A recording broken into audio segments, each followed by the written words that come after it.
I think to be a real journalist requires two things. Firstly, the old requirement, the key requirement is curiosity, a thirst, a hunger to understand the world, to figure out what's going on. You know, why are you here? What's going on in Iran? Why did Michael Jackson get all that attention? Why is Obama so popular? How did Obama come to power? Those are key questions. You know, will America emerge from the recession? What's the future of capitalism? What's the future of media? What's the future of technology? Those are core human questions which existed since Socrates, which have nothing to do with technology or media or newspapers or anything like that. So there's that. The other thing I think you need to do if you want to be a real journalist is master technology. You've got to understand that text is pretty much finished as a standalone product. For people who want to become journalists, they've got to understand how to use a camera, how to use a microphone, how to take photographs. The future of journalism is the platform, a multimedia platform. I just bought the iPhone.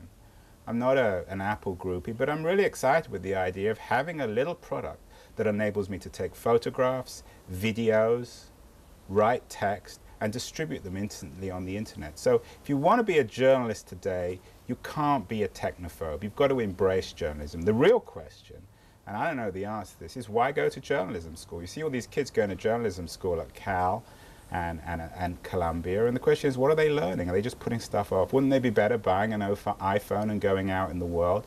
And I suspect that that's the case. I suspect that journalism school is itself an anachronism which may wither away.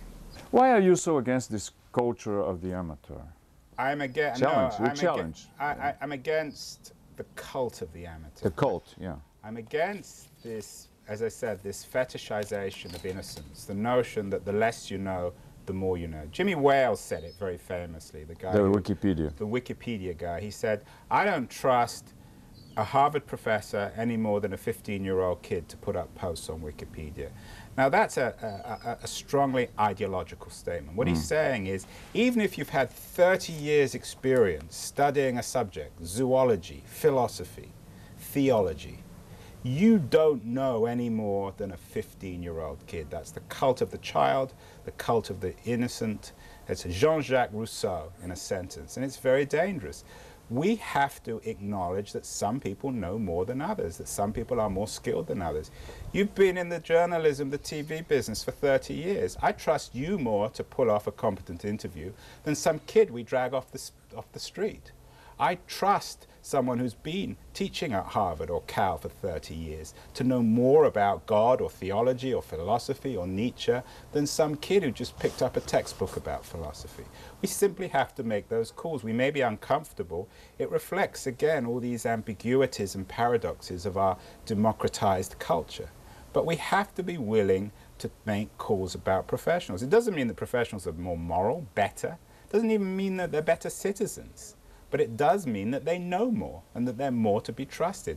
And if we do away with that trust, then we lose curation, we lose media as a reliable source of information and entertainment.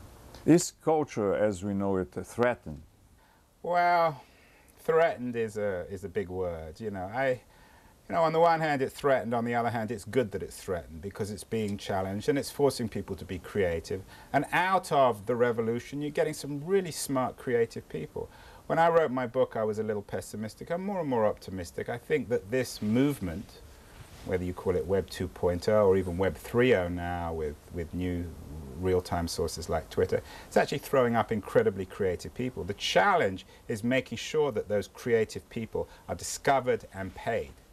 The one constant in history is talent. Doesn't matter whether it's the 60s, the 70s, the 80s, 21st, 20th, 19th century. There's always talented people, smart people, creative people.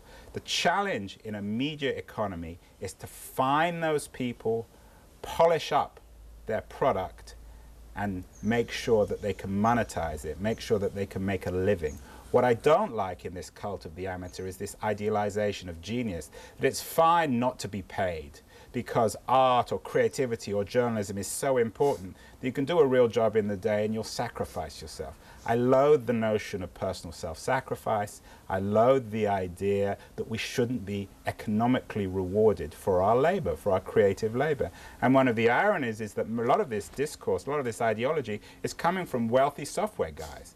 Like Dave Weiner, the guy up the street, the guy who invented blogging. He says people shouldn't be paid for blogging, which is fine because he made a ton of money selling his software company, so he can afford to sit at home and give out free blogs. But for a 20-year-old kid or a 30-year-old guy who has a family support, they can't work for nothing. It's absurd. Okay, thank you. Thank you. All right. Is that right? Yeah. Para saber mais sobre essa entrevista, elogiar ou criticar, entre no nosso blog na página da Globo News.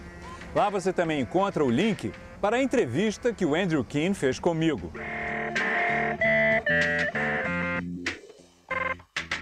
Muito